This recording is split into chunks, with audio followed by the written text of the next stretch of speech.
She built a $50 million company, was invited as the keynote speaker, but this arrogant white man stole her seat, looked her dead in the eyes, and said, "You don't belong here." The revenge she served was so cold it went viral and ended his career forever. The first thing Zara noticed wasn't the crowd or the glittering banners with names of sponsors. It was the chair, her chair, front row, and seat. Gold nameplate on the back that read Zara Nightingale, keynote speaker. Except someone was in it. She paused just inside the Marriott Renaissance's grand ballroom in downtown Denver. The smell of coffee and hairspray floated through the air as dozens of suits filed into rows, checking phones and whispering about quarterly earnings and venture capital. But Zara wasn't whispering. She was standing still, calm as a pond, watching a man she didn't know scroll through his phone like he owned the place. He was white, probably mid-40s, expensive watch, navy blue blazer. He had that casual arrogance about him, the kind that never second-guesses whether he's supposed to be somewhere. Legs crossed, phone in hand, not a care in the world. Zara stepped forward. "Excuse me," she said politely. "I think you're in my seat." The man didn't look up. She repeated a bit louder this time. "Hi, I believe that's my seat." Zara Nightingale. That got his attention, sort of. He glanced up, eyebrows raised, and looked her over. The glance wasn't just surprise, it was skepticism. Then came the smirk. "This row's for speakers only," he said flatly, turning his eyes back to his screen. Zara blinked. She had seen this type before. Not the outright racist, not the foaming at the mouth kind. No, this was more subtle. This was institutional confidence wrapped in cologne and tech lingo. This was a man who thought he was keeping order. She motioned toward the nameplate on the chair's back. "That's me, Zara Nightingale." He gave a dry chuckle. "Sure it is." He didn't budge. That was when something in Zara's chest, not anger, but something deeper, flickered, not because of what he said, but because of how casual it was. Like she didn't exist. Like she was an interruption to a day he thought belonged to him. People were watching now. Not loudly, not obviously, just side glances, a few heads tilting. One woman across the row nudged her coworker and whispered something. No one intervened. Zara had two options. Press harder, escalate, demand her seat, or something else. She smiled. Just barely. Then reached into her bag, pulled out her phone, and typed a short message. "Minor mix-up," she whispered to herself. "Let the stage speak for me." But 5 minutes was all it was going to take for that man's arrogance to collapse like a sand castle at high tide. Broderick Ashworth didn't even remember her name. Not because he hadn't heard it before. He had. But men like Broderick had a filter. Certain names went in one ear and out the other. Especially if they weren't attached to someone who looked like him, dressed like him, or moved in his circles. He checked the time on his Rolex. 8:54 a.m. The summit was supposed to kick off at 9 sharp. His phone buzzed. Another Slack ping from his team back at the Seattle office. He didn't bother answering. This was his moment. His company had been shortlisted for a panel later that afternoon, and he had every intention of casually networking with whoever held the strings. The woman, Zara was it, had already walked off. Probably embarrassed, he figured. He was used to these events being chaotic anyway. People sat where they wanted, wandered into VIP rows, got flustered, and moved along. She hadn't made a fuss, which he appreciated. He hated scenes. They made things messy. He leaned back, crossed his legs again, and pulled out a mint. 2 chairs down. A young man with thick glasses and a notepad gave him a quick, nervous smile. "Excuse me," the guy asked. "Are you presenting today?" Broderick smirked. "Not officially, but I'm on the short list for the Innovation Roundtable this afternoon. Blackstone Dynamics." "Oh, right." The young man nodded. "I've heard about your AI testing protocol. Big deal lately." Broderick puffed up a little. He lived for this admiration status. He wasn't some garage startup guy anymore. He wore blazers now. Flew business class. Gave TEDx talks in Portland. He glanced back at the entrance to the ballroom just to see if that woman, what was her name again, was still hovering around, but she was gone. He didn't think twice about it, but 2 rows behind him. Someone was already pointing a phone camera in his direction. Another person whispered, "Is that the guy who?" The chatter started low, like a quiet stir in the trees before a storm. Broderick didn't hear it yet. Instead, he looked around the room. noting faces he recognized from LinkedIn and Forbes. 30 under 40 lists. He'd shaken hands with half of them over the past 2 years. And here he was again, front row, exactly where he belonged. At least that's what he told himself. Because Broderick had built a career on being in the right room at the right time. He knew how to spot opportunity, seize it, and look polished doing it. But what he didn't know, couldn't know, was that he had just made the biggest mistake of his professional life. And it had taken him less than 30 seconds. But just as Broderick leaned back in that stolen seat, the microphone on stage clicked and a voice boomed through the ballroom. A voice that would wipe the smirk clean off his face. To understand why the room shifted when her name was called, you had to know where Zara Nightingale came from. Not just her title, not just the CEO tag next to her name in magazines or LinkedIn headlines. You had to understand what it cost her to get there. Zara grew up in Richmond, Virginia. Not the fancy part, the part with rusted fences and cracked sidewalks. Her mother worked nights as a nurse and took weekend shifts when the fridge was looking empty. Her dad, in and out of the picture, more gone than present. Zara wasn't the loudest in the room growing up. She was the one quietly fixing broken school laptops, organizing library shelves by color, showing the math teacher how to use Excel formulas. People told her she was well-spoken before she even turned 12. She got a full ride to Virginia Tech, studied computer science, and worked part-time at a coffee shop where customers assumed she was the cashier, even when she was behind the counter fixing the broken POS systems. The first time someone called her bossy, she was leading a senior project team of 5 men who kept showing up late and missing deadlines. The first time someone stole her idea, it was a patent. She was 27. Her name mysteriously vanished from the filing. But Zara didn't scream. She documented. She watched. She learned the rules, then wrote her own. And 5 years later, she launched Phoenix Technologies, a data privacy startup that prioritized marginalized communities, a direct response to companies that treated Black and brown users like afterthoughts. At 33, she made the Forbes Next 100 list. By 36, she was fielding acquisition offers from billion-dollar firms. She turned them down. She didn't build Phoenix to sell it. She built it to protect people like her mother, people who couldn't afford identity theft or surveillance or silent discrimination coded into algorithms. Zara wasn't just a tech executive. She was a woman with receipts. In that conference, the one in Denver, she had been invited as the opening speaker, not just for her achievements, but for the example she set, the proof that excellence doesn't need anyone's permission. So when she texted the moderator, a longtime colleague from the industry, and said, "Tiny hiccup with my seat. Let me know when you're ready," she wasn't being passive. She was setting the stage, literally. Back in the ballroom, Zara stood behind the side curtain, one earbud in, her speech notes on her phone. Not that she needed them. She knew every word by heart. From her vantage point, she could see Broderick, still lounging, still scrolling, still oblivious. She had seen him before, not him specifically, but his type. At pitch meetings, in elevators, on calls where they'd asked to speak to the engineer after she'd already introduced herself as the founder. People like Broderick never realized they were looking at the future until it was too late. The event producer gave her a signal from across the stage. It was time. Zara smoothed the lapel of her cream blazer and stepped into the wings. But before she walked out, the announcer's voice rang through the room. And what he said next made Broderick Ashworth drop his phone. "Ladies and gentlemen, please welcome our keynote speaker, Zara Nightingale, founder and CEO of Phoenix Technologies." The ballroom fell quiet, not out of politeness, but confusion. A beat passed. Then two. Broderick turned half expecting some mistake. Surely the guy meant someone else. But then he saw her.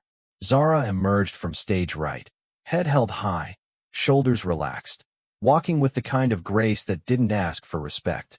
It expected it. A few people in the audience clapped instinctively, then louder until the room filled with applause. Phones were already up. A reporter near the press row tapped frantically at her screen. Zara reached the podium. Her name flashed across the massive LED backdrop in bold white letters. Zara Nightingale. There was no mistake. No maybe. Broderick blinked. His heart kicked once heavy in his chest. He looked down at the name plate on the chair, then back up at the stage. "Oh my God," someone muttered 2 seats over. the young guy who had asked if Broderick was presenting. He leaned away slightly, suddenly uncomfortable. Zara glanced across the crowd, and then her eyes landed right on Broderick. She didn't flinch.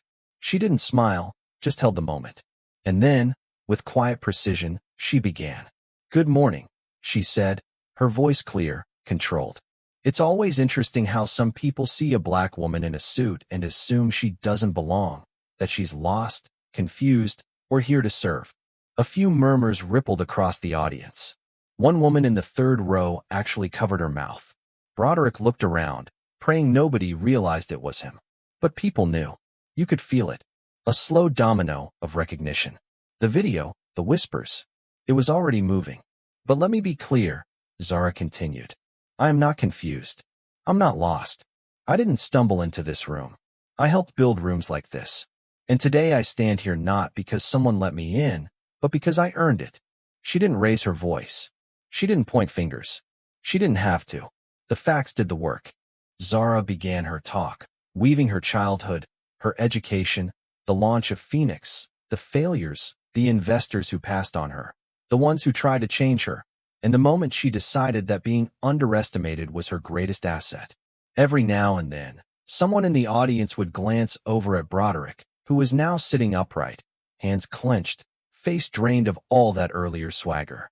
He wanted to leave, but walking out now would make it worse. So he sat there, trapped in the spotlight he stole. Zara wrapped up her talk after 20 minutes. The room rose as one and standing ovation, full applause, not just out of politeness, out of real-bone respect.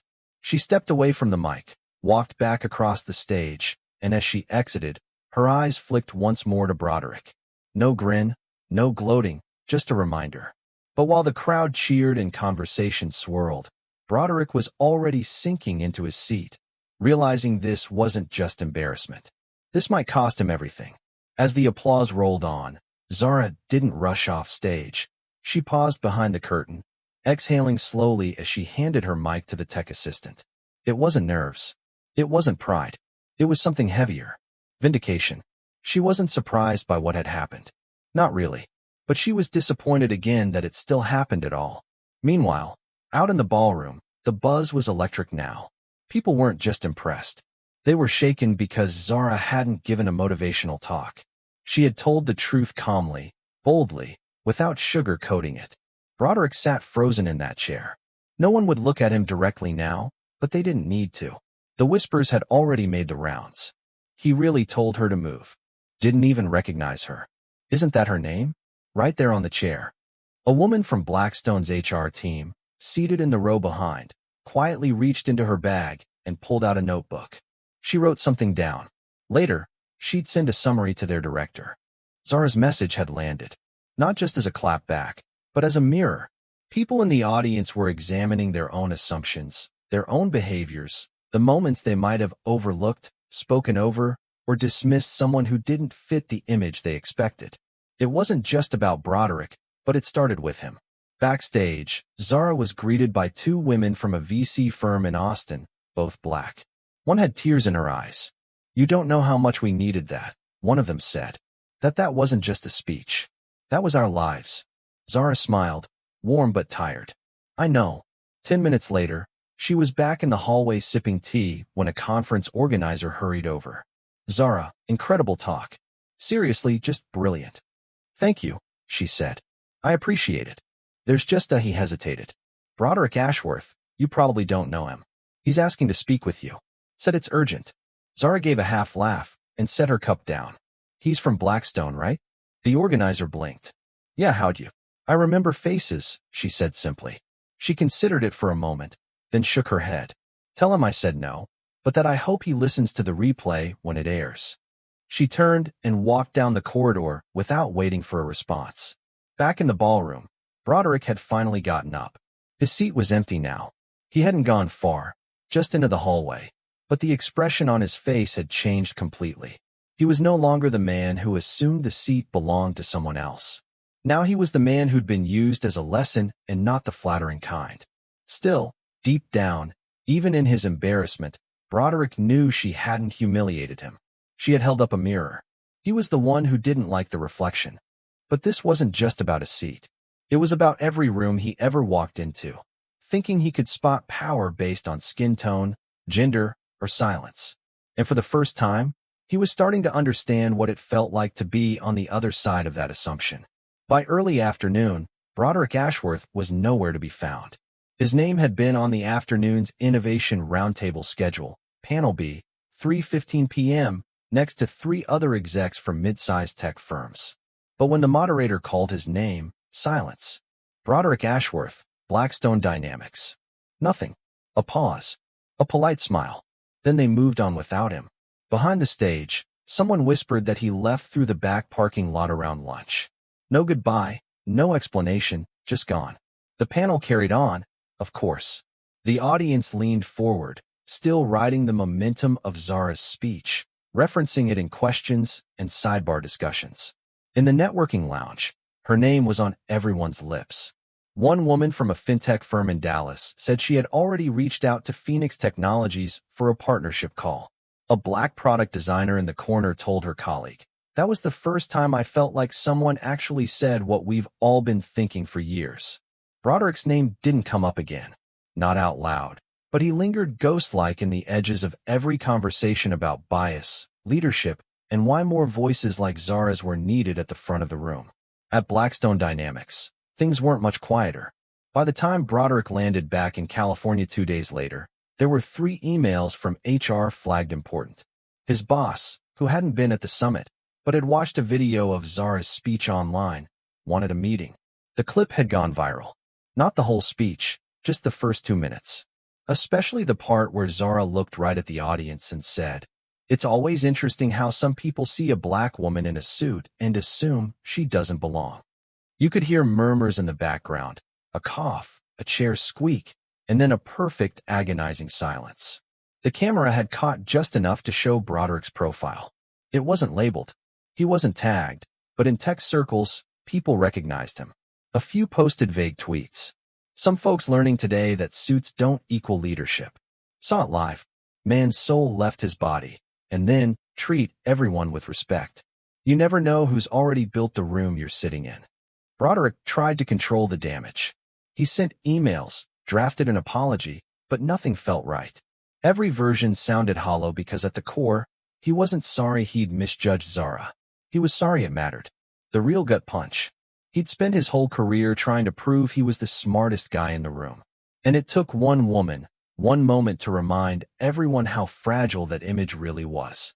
But while Broderick slipped into silence, Zara's name was still echoing across rooms he'd never be invited into again. Zara didn't talk about it afterward. Not in interviews, not on her social media, not even in her podcast episodes where she usually broke down tech trends and found her mistakes. She didn't have to. The video had already spoken loud enough. The story had legs. It had jumped from conference talk to boardrooms to classrooms. DI workshops used it as a case study. Leadership forums replayed her speech during their monthly town halls. She didn't need to gloat because it was never about revenge. It was about the next time someone like her walks into a room and doesn't have to explain why they belong. It was about removing the weight of proving herself before the conversation even begins. 1 week later, Zara got a message from a young black woman named Kira, a college senior in Boulder. She'd been interning at the summit, working behind the scenes, passing out badges and hauling speaker kits. She wrote, "I watched you take that mic like it was yours the whole time. I've never seen anyone do that without raising their voice or making people feel small. You just owned it. You gave me permission to believe I could do the same one day." Zara smiled when she read it. That was the real reason she did it. Not to prove Broderick wrong, but to show Kira what it looked like to move through fire without burning your voice. 2 months later, Phoenix Technologies closed a new $17 million round of funding led by 2 of the VC firms that had been in that ballroom. They didn't ask for equity shifts. They didn't try to rebrand her mission. They came in as partners. And Broderick, his name quietly disappeared from Blackstone's leadership page.